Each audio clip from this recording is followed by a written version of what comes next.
The season is upon us, which means holiday music is being played nonstop. I mean, I heard Jingle Bells a week before Thanksgiving. Are you kidding? Another sure thing that comes with the season, you will likely be sharing a meal with relatives.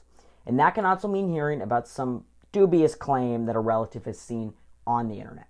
Many family dinners can morph into political arguments with relatives who have, well, different viewpoints. It's almost like you need a moderator for your dinner table. Of course he should build the wall. They're coming across by the millions. It's nowhere near a million. Hillary should be in prison. She won the popular vote. Nobody else would get away with deleting those. Mrs. Douglas, Uncle Lou, if we could just please get back to the original question. Could someone please pass the salt? So, we'd like to dedicate this episode of Is This Legit to offering you a couple of tactics to use over the holidays to counter those claims you might face from your wacky relatives or friends, and to keep the peace. Let's start with a conspiracy theory that is super common. Ever since NASA sent men to the moon in 1969, people have spread the story that the moon landing was a hoax. Despite mountains of evidence to the contrary, somewhere between 6% and 20% of Americans still believe the landing was faked, according to this Vox article from 2019. Time to find out, is this legit? Hey folks, it's Isaac and welcome back to Is This Legit, a series brought to you by MediaWise and PBS NewsHour Student Reporting Labs, where we debunk viral misinformation and teach you ways that you can do it on your own. So, let's get into it. According to an article in Scientific American, conspiracy theories are the idea that people or groups are colluding in hidden ways to produce a particular outcome. The article says people latch onto them because they have a need to understand major news events. Now, the moon landing in 1969 was the biggest news event of the era. About 600 million people watched it on TV as it happened, but almost from the beginning, people denied that it had occurred. When big news events occur, such as a mass shooting or a pandemic or a moon landing, people may latch on to conspiracy theories because they want to understand why and how events happen.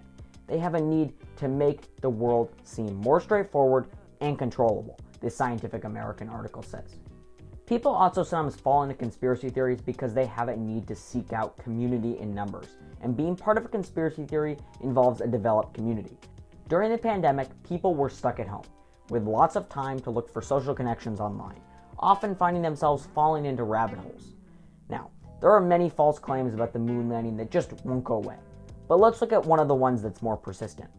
Let's say you're sitting at the dining room table when your Uncle Archie brings up that American flag that astronauts planted on the moon's surface. You've seen the picture. He might ask, why is the American flag waving when there is no wind on the moon? Often, moon landing conspiracy theorists cite this video of astronaut Buzz Aldrin planting the American flag into the soil. In the video, the flag appears to blow, as it would in the wind on Earth. However, there is no wind on the moon, so many conspiracy theorists believe this proves that the moon landing was faked. A Google keyword search of why does the American flag look like it's blowing in the wind on the moon quickly gives me this answer. I found this Washington Post story which says that engineers inserted a horizontal rod in the top hem to make the flag stand out for the photo, and the flag looks like it's ripping because the astronauts had trouble pulling the rod all the way out. Look closely. You can see the rod. So how should we respond to Uncle Archie? Well, an article from the BBC offers these tips when confronted with a person who believes a conspiracy theory. Keep calm. Don't ever get into a shouting match with them. Instead, it's a good idea to really listen to what they are saying. Don't be judgmental or dismissive. Attacking someone over their beliefs can push them further into a disinformation rabbit hole. Instead, try adding a little logic. While doing my research, I found this article from Live Science, a science-focused news website. The article explains a study that looked at NASA employment numbers from 1965, when planning for the moon landing was in full swing. During that time, there were 411,000 NASA employees, at least 650 of whom were directly involved with the moon landing.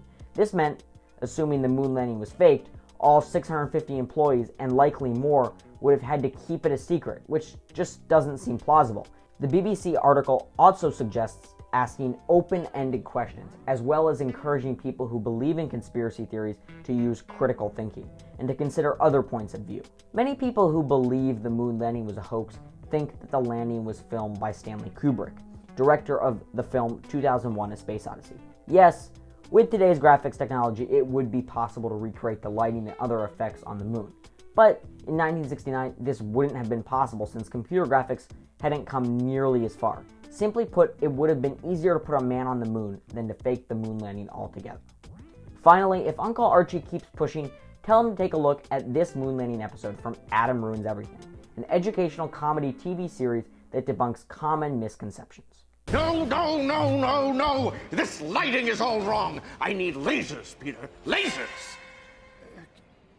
But lasers back then were big and costly, so rigging together that many at that size would have required an enormous apparatus that probably would have cost more than the entire Apollo project. Perfect! This is great. Now we just need millions of these lasers. Oh, I don't know if that's in our budget or the country's. Honestly, Peter, you make me furious. Humor usually helps any situation. Now, to our rating, we rate these faked moon landing claims not legit, since there is no evidence to show the conspiracy theory is true, and a ton of evidence to the contrary. We chose the moon landing conspiracy theory to focus on here because it serves as an interesting example of how these theories often include flawed and straight up false logic. But there are a multitude of dubious claims out there, and we hope these tips are useful for any of them. With that settled, in this holiday season, it's important to remember that political issues and conspiracy theories like this one can often create conflict among family members. Whatever you do, don't write your Uncle Archie off. Be there for them when they are ready to accept the truth. Well, I think that about covers it. Thanks for watching and happy holidays. Don't compromise, be media wise.